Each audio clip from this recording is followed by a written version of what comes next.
दोस्तों आज हम the devil in the dark के नए एपिसोड का एक्सप्लेनेशन करने वाले हैं।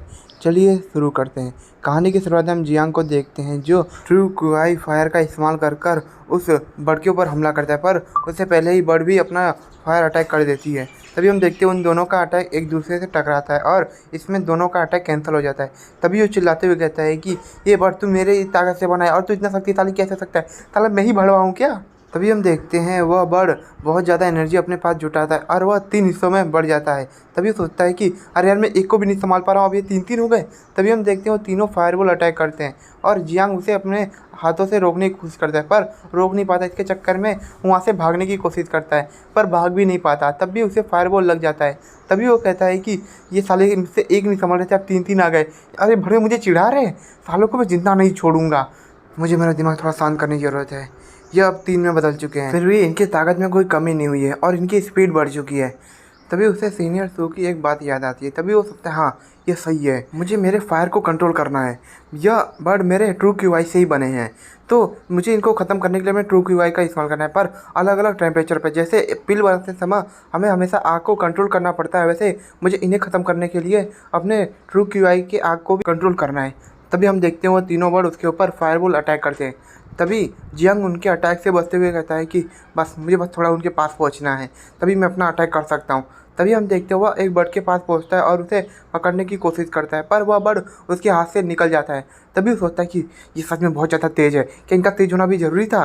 तभी हम देखते हैं वह पीछे से वह बर्ड अटैक करता है और उसका अटैक जियांग को लग जाता है। तभी उसका जल जाता है। दोस्तों क्या जला है ये मैं बताऊंगा नहीं, आप खुद समझदार हो।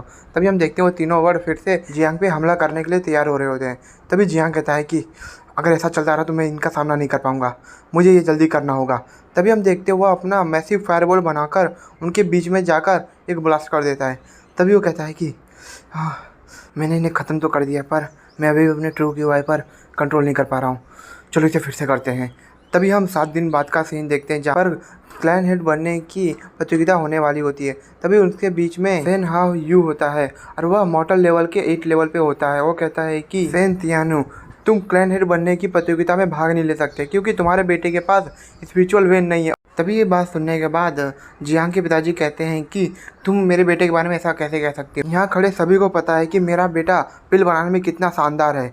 तभी हम सेन हाउ के छोटे भाई को देखते हैं और दोस्तों जो सेन हाउ है जिसने पहले जियांग के बारे में कहा है वो क्लैन हेड बनने की उम्मीदवार है।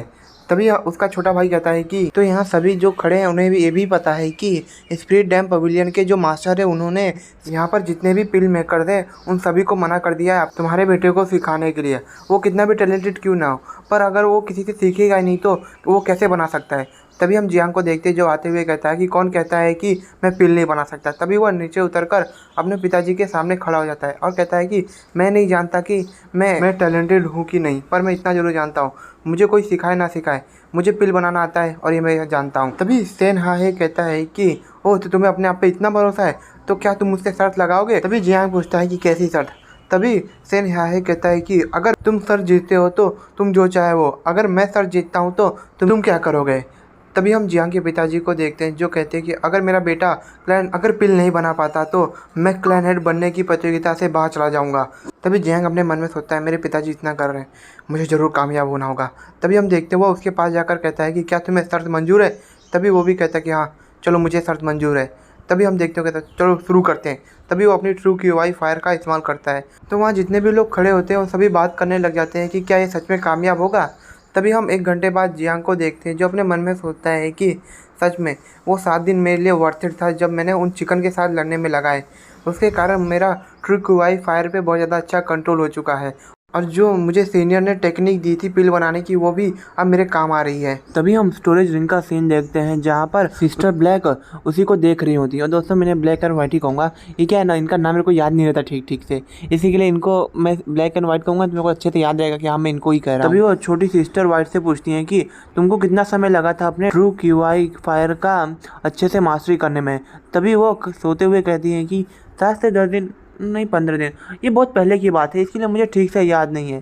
तभी वो कहती हैं कि इसका मतलब है कि वो आपसे ज़्यादा टैलेंटेड है। तभी उसने के बाद वाइट कहती हैं कि तुम क्या बेवकूफ़ हो, मैंने उसकी कितनी बार मदद की है, मेरे मास्टर ने मेरी कभी मदद नहीं की थी जब मैंने अपने फायर पे कंट्रोल करी थी, पर मैंने इसकी हमेशा जाकर मदद की है। पर देखा जाए तो आपकी बात सही है, 7 दिन सच में इसमें टैलेंट तो है।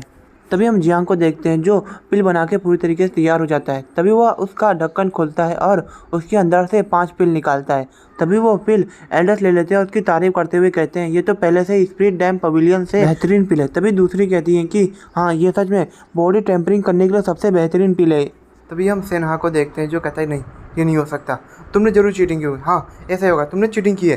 तभी हम जियांग को देखते हैं जो कहता है कि छोटे अंकल असल में ये पिल तो मैंने आप ही के लिए बनाई थी, क्योंकि मैंने कुछ अफवाहें सुनी हैं कि अब आप कुछ काम नहीं कर पाते, आपके शरीर की यंग एनर्जी पूरी तरीके से ख़त्म हो रही है, इसके लिए अब आप कुछ कर नहीं पा रहे हो। और दोस्तों ये कौन सा काम है आप जानते हो, रात वाला।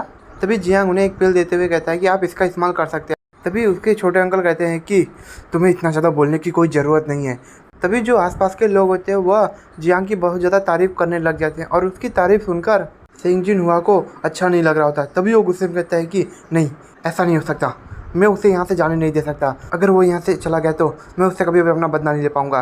तभी हम देखते हैं वो अरीना में वहाँ पर आकर कहता है कि जियांग तुम तैयार हो जाओ, मैं अपना बदला लेने आया हूँ। तभी जियांग कहता है कि लगता है कि तुम वो सबक भूल चुके हो जो मैंने तुम्हें स्पिरिट डैम पवेलियन में सिखाया था।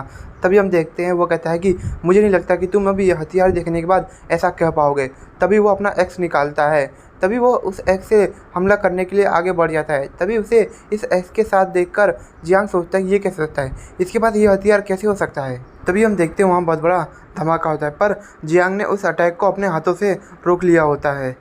तभी सेंगजिन हुआ कहता है कि मुझे नहीं लगा था कि तुम मेरे ये स्पिरिचुअल लेवल के टेक्निक से अपने आप को बचा लोगे। तभी हम जियांग के पिताजी को देखते हैं जो बताते हैं कि यह टेक्निक तो हमारे परिवार के उन लोगों को दी जाती है जिन्होंने बहुत ज़्यादा योगदान दिए हो, तो इस बच्चे को ये टेक्निक कैसे मिल गई। तभी हम उन दोनों एल्डर्स को देख पाते हैं जो अपने आप को छुपाने की कोशिश कर रहे होते हैं। तभी हम जियांग के छोटे अंकल को देखते हैं जो कहते हैं कि सेंगजिन हुआ ने ये पहले ये टेक्निक सीख चुके हैं, तो इसके बारे में पता करने का क्या फ़ायदा है। चलिए हम देखते हैं कि इन दोनों में से कौन जीतता है। तभी हम जियांग को देखते हैं जो उसके पीछे से हमला करने के लिए जाता है, पर सेंगजिन हुआ को पहले से पता था कि जियांग पीछे से हमला करेगा। तभी वह अपना एक्स पीछे घुमाता है जिससे कारण जियांग को बहुत ज़्यादा चोट लग जाती है और इसी चोट के साथ दोस्तों हमारा ये एपिसोड खत्म होता है। जानता हूँ दोस्तों इसमें कई सारी चीज़ें मैं क्लियर नहीं कर पा रहा हूँ, पर क्या है ये नया है ना, तो मेरे को थोड़ा समझ नहीं आ रहा है, इसके लिए थोड़ा टाइम लग रहा है, पर मैं इसे और बेहतर करने की कोशिश करूँगा। चलिए दोस्तों अब हम नेक्स्ट एपिसोड में जल्दी मिलेंगे। To be continue.